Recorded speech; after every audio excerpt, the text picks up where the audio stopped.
Olá pessoal, falando ainda um pouquinho de biópsia, tá? A gente recebeu uma mensagem de uma paciente que falou: Meire, eu enviei 6 embriões para biópsia e todos vieram aneuploides, todos anormais. Veja isso, que peso, né? É difícil isso.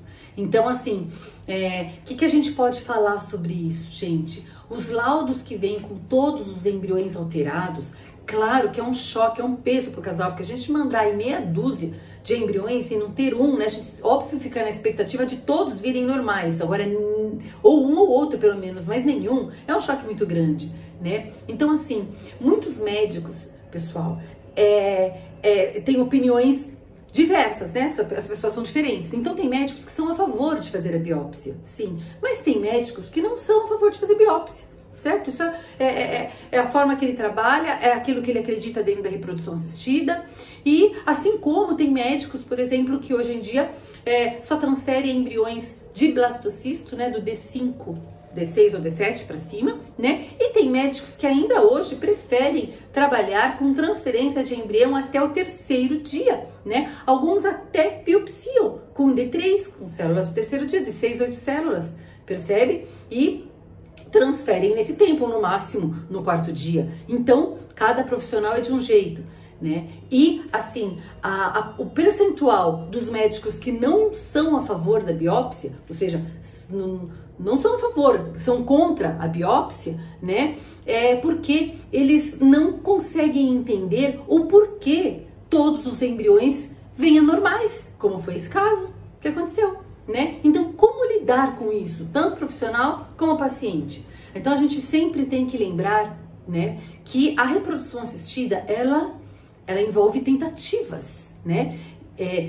Pode se engravidar de primeira vez, mas tem gente que faz aí por 12 tentativas, como eu já tive casos. Então, assim, sabendo que existe tentativas, a gente conclui o quê? Que ela não é perfeita, né? Que ela envolve falhas, né? E falhas seja como for. Então tem dia que tem ciclos, por exemplo, que a gente trabalhou com uma certa medicação que respondeu muito bem, mas de repente não teve embrião, mas os óvulos, os ovários cresceram.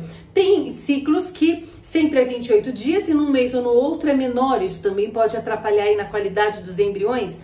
Pode acontecer também de, num determinado mês, aquele sêmen está com um nível de fragmentação alterado, né, maior do que se costuma ter. Então, assim, pode ser que o endométrio também não tenha respondido suficientemente, ou o nível hormonal não adequou. Enfim, várias coisas podem acontecer. Por isso, a gente percebe a imperfeição, né, dos tratamentos de reprodução assistida. Eles não são perfeitos, por isso que envolve as tentativas, como eu falei. Então, mesmo a gente sabendo desses riscos, que não é perfeita, que envolve tentativas, a gente sabe que pacientes acima de 42 anos, a taxa de vir um embrião aneuploide numa biópsia é de 75% a 80%. É alta, né? Então, a gente olha o laudo que vem desses embriões, né? Ali é claro o embrião que está em formação, certo? É transparente o que está se formando ali, isso a gente vê.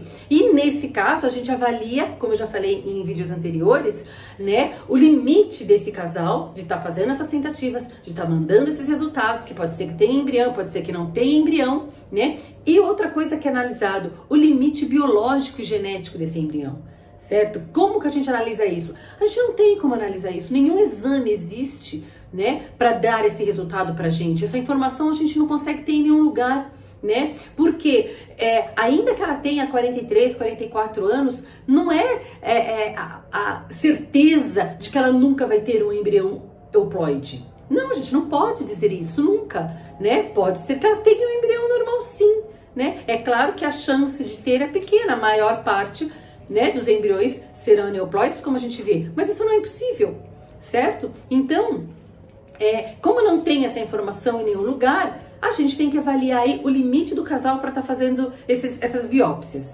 né? E assim, a única informação que a gente tem de ligação direta de aneuploidia, né, que acontece nos embriões e que inclusive vem no laudo, é a idade materna, né? Ou seja, a data de nascimento dessa mulher, né? E isso a gente já sabe, isso é claro, tem todos os estudos que, né, quanto maior a idade, maior as chances de ter um embrião aneuploide.